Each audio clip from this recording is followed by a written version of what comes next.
In today's video, I'm going to teach you how to hide epics from a Kanban board in Jira. If your board feels cluttered and you want a cleaner view focused on regular issues, this is a simple way to do it. Using a custom filter. I'll walk you through the process from the board settings all the way to applying the filter on your board. Start by opening your Jira project and locating the three-dot menu next to the project. Click that menu to open the available options. From there, choose Space Settings. This is where you can manage different configuration options related to your project and board setup. Once you're in the settings area, click on Board.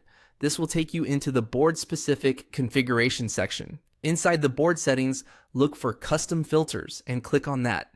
This is the area where you can create filters that help control what appears on your board.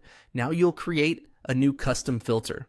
In the name field, type a name for the filter. Make it something clear and easy to recognize later, especially if you plan to create more filters in the future. Then move to the description field and type a short explanation of what the filter does.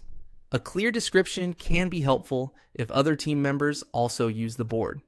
Next, go to the filter query field.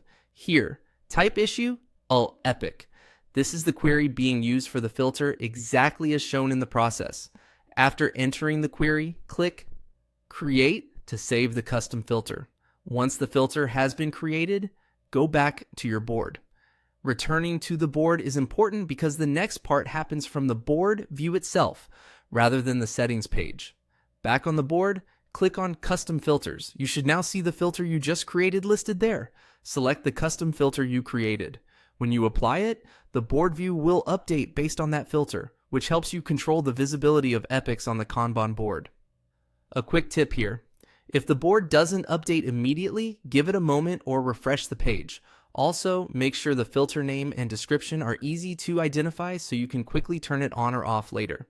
And that's it.